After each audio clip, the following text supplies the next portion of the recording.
वहां केवल कृष्ण से प्रेम करने जाओ, चमत्कार देखने नहीं।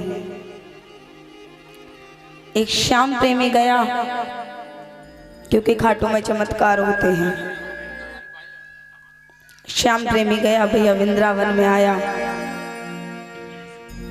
कि यहाँ क्या माजरा है देखो तो सही।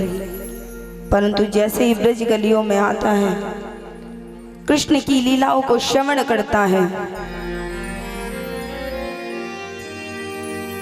तो बस अब वो जो चमत्कार देखने आए कि भैया ये टेढ़े टांग के चक्कर में भैया क्यों परेशान है, जो एक टांग पर खड़ा है उसके लिए सब क्यों दीवाने हैं। जब जाता है ब्रज गलियों में, सुनता है, देखता है, विचार करता है, तब एहसास होता है कि हाँ, यहाँ गोपियाँ जो पागल है वो यूं ही नहीं हैं, जरूर इसमें कुछ है। हम जाते हैं, लंबी लंबी लिस्ट पकड़ा कर आ जाते हैं कि तुझे ये पूरी करनी है, तो वो तुम्हारी फरमाइशें करने के लिए एक टांग पे नहीं खड़ा है, वो तुमसे प्रेम करने के लिए खड़ा है। कभी उस भाव से जाइए, कृष्ण आज भी है, आज भी कृष्ण गोपियों के माखन चुराता है, आज भी कृष्ण की गोपियां उनकी याद में रोती हैं।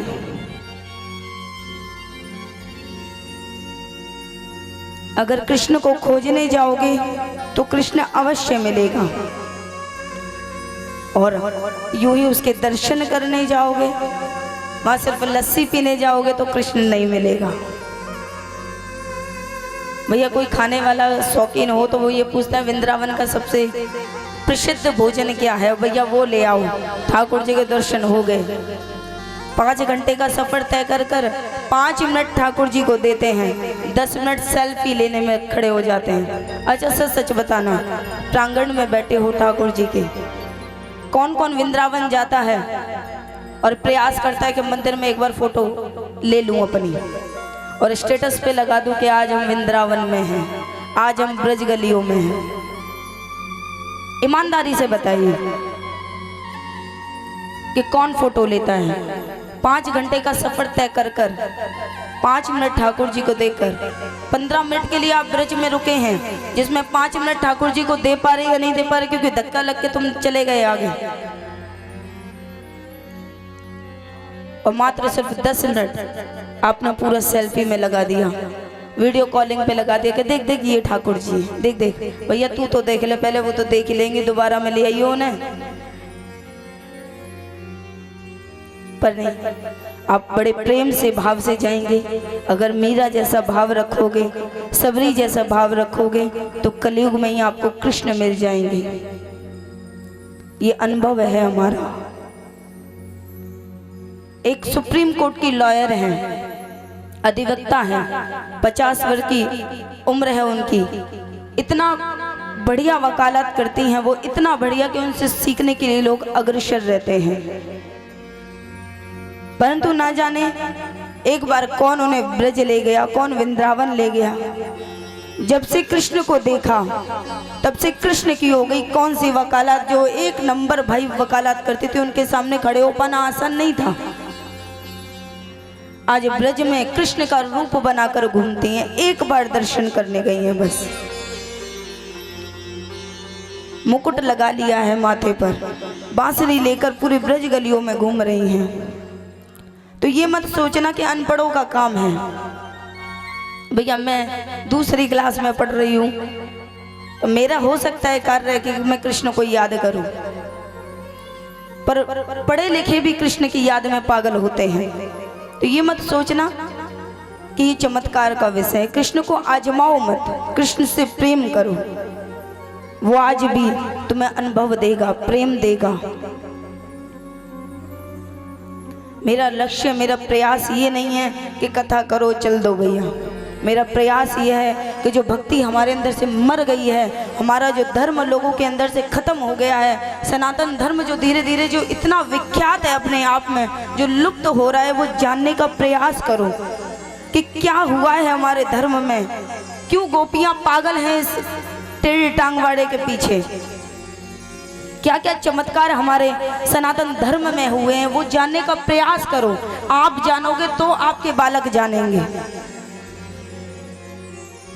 अभी गुरु गोरखनाथ जी के बारे में यहाँ बहुत कम लोग जानते ही नहीं है गुरु गोरखनाथ जी कौन है। नाथ संप्रदा उन्हीं से चली है, जो लख जगता है वो उन्हीं से जगा है। मेरे दादाजी ने ऐसा कोई, मैं अहम में नहीं बोल रही, अहंकार में नहीं बोल रही, पर हमारे में जो 33 कोटि देवता हैं, आप किसी का भी नाम ले लीजिए, मेरे को थोड़ा ना कुछ उनके बारे में पता अवश्य है। क्योंकि मेरे दादाजी ने मेरे को लौरी नहीं सुनाई, लल्ला लल्ला लौरी नहीं सुनाई है, मुझे एक एक भगवान की स्टोरी बताई है, कथा बताई है। हम लौरी सुनकर नहीं सोते थे, हम भजन सुनकर सोते थे। ये शुरू से ही हमारे घर में भक्ति का माहौल रहा है और ये भगवान उसको चुनता है जो इसके लायक है। ये गद्दी मेरे अंदर ऐसे कोई कर्म नहीं है अच्छे जो मुझे मिले मेरी गद्दी। ये गद्दी जरूर मेरे दादाजी के कुछ पुण्य कर्म रहे होंगे अच्छे, मेरे पापा के रहे होंगे, इसलिए मुझे ये गद्दी मिली है।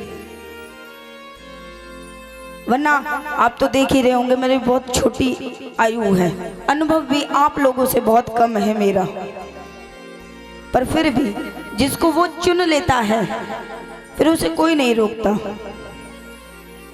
तो प्रयास करो कि अपने सनातन धर्म को बढ़ा सको। इसलिए मैं निरंतर 3 दिन से कह रही हूँ, आज भी कह रही हूँ कि अपने भक्तों को सूर्य को जल दिलवाना शुरू करें।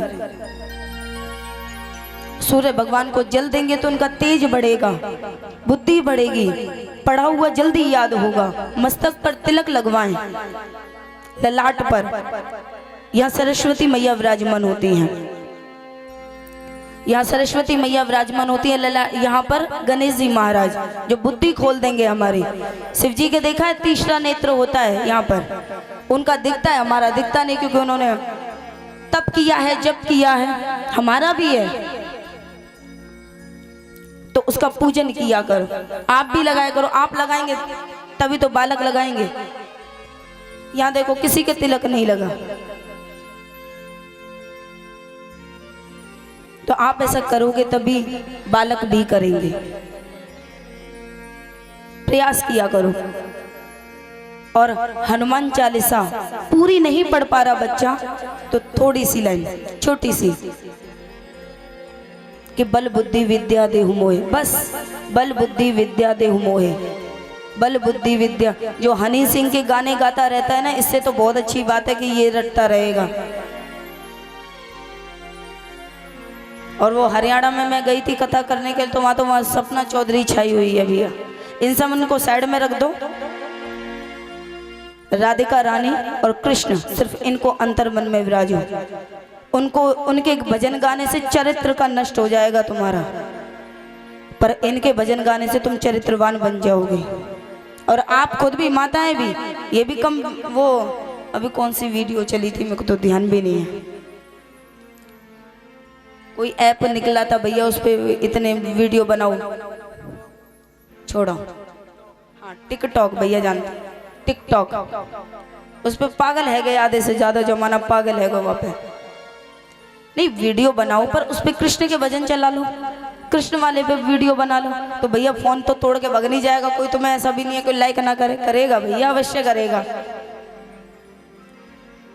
एक चीज मैं ये नहीं करी कि पूरे दिन सिर्फ गीता का पाठ करो, हर एक नए हम तो खेल भी ऐसे खेलते थे कि जिसमें मेरे पिताजी पता है क्या किया करते थे। जब मैं 5 वर्ष की थी, रामायण का पाठ किया करती थी, तो वो लकड़ी का ऐसा स्टैंड बना दिया करते थे और आगे माइक की जगह गिलास रख दिया करते थे, और सोफे पे बैठाकर हाँ कुछ भी बोलो, कुछ भी बोलो, चाहे कुछ भी मन में आ रहा हो वो बोलो।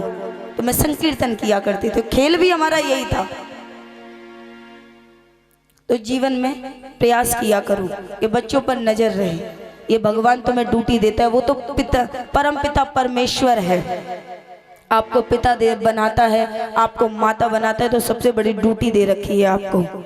उसने अपने 2 रतन भेजे हैं या 3 रतन भेजे हैं या 5 रतन भेजे हैं। अब वो आप पे डिपेंड करता है, या तो तुम उसे कंस बना दो या तो तुम उन्हें कृष्ण बना दो। वो आप पे डिपेंड करता है कि आप अपने बच्चों को परवरिश कैसी दे रहे हैं।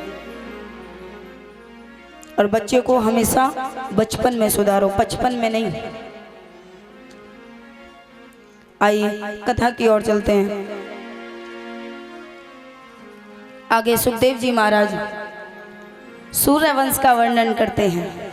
अभी हमारे मध्य में चारों भैया और हनुमान जी महाराज की झांकी आएगी, तो सभी दर्शन करेंगे।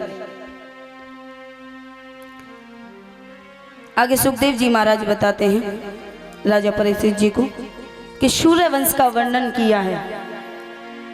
राजा अम्बरीश के बाद चंपा, चंपा के सुदेव, सुदेव के विजय, विजय के भृगु, भृगु के वायु, वायु के राजा सगर। अब राजा सगर को तो सभी जानते होंगे। हम अपने राजा को ही ना समझ पाए आज तक, तो वो राजा सगर है कैसे जानेंगे। अपने घर के राजा ही ना समझ पाए, कौन से मूड में सुबह जाते हैं, कौन से मूड में शाम में आवे। हम अपने राजा ही ना समझ पावे तो राजा सगर है कहाँ जानेंगे। आपकी बात भी सही है भैया, सुबह तो सही भेजो, शाम को दूसरे ही। तो भैया राजा सगर हुए जिनकी 2 पत्नियां हैं, सुमति और केसनी। सुमति के 60,000 पुत्र हैं और केसनी के असमंजस के आयुष्मान। एक बार राजा सगर कपिल देव के दर्शन करने के लिए उनकी कुटिया पे जाते हैं, उनके आश्रम पर जाते हैं। तो राजा सगर पर एक घोड़ा है जो बहुत सुंदर है। तो ये विचार करते हैं, राजा सगर पर एक सुंदर घोड़ा है, वो कपिल देव के दर्शन करने जाते हैं। अब कपिल देव के आश्रम में देखते हैं कि एक घोड़ा है जो बंधा हुआ है। तो वो ये विचार करते हैं ये घोड़ा मेरा है, और कपिल देव जी ने ये घोड़े को मेरे महल में से चुरा लिया है। अभी पूछा नहीं, वो डिसाइड नहीं हुआ कि किसका है किसका नहीं है। अपने मन में विचार आ गया इन्होंने ये चुराया है और ये घोड़ा मेरा है। और राजा सगर जो प्रणाम करने वाले थे कपिल देव को, अब अकड़ कर बोलते ये घोड़ा मेरा है, आपने चोरी किया है। सामने वाले की सुनी नहीं, वो क्या कहना चाहते हैं। कपिल देव को क्रोध आया कि भैया ये घोड़ा मेरा है। अब राजा सगर जब अहम में हो तो उनको भी ये लगे कि ना भैया ये मेरा है और आप मेरी वस्तु को आप अपनी वस्तु बता रहे हैं। कपिल देव इसे अपना अपमान समझते हैं और अंजलि में जल लेकर उनको श्राप देते हैं कि तुम्हारे 60,000 पुत्र की मृत्यु हो जाएगी। जो सुमति से हुए हैं 60,000 पुत्र, उनकी मृत्यु हो जाएगी। भैया आज जो हमने वहाँ पिछली कथा करी, आज वहाँ के थोड़े बहुत लोग हैं जो मुझे नजर आ रहे हैं, आपका बहुत बहुत स्वागत है। ऐसे ही कृष्ण प्रेमी और राधा प्रेमी जो होते हैं वो रुकते नहीं हैं, आ ही जाते हैं कथा में। तो भैया सभी आ रहे हैं, आपका बहुत बहुत स्वागत है।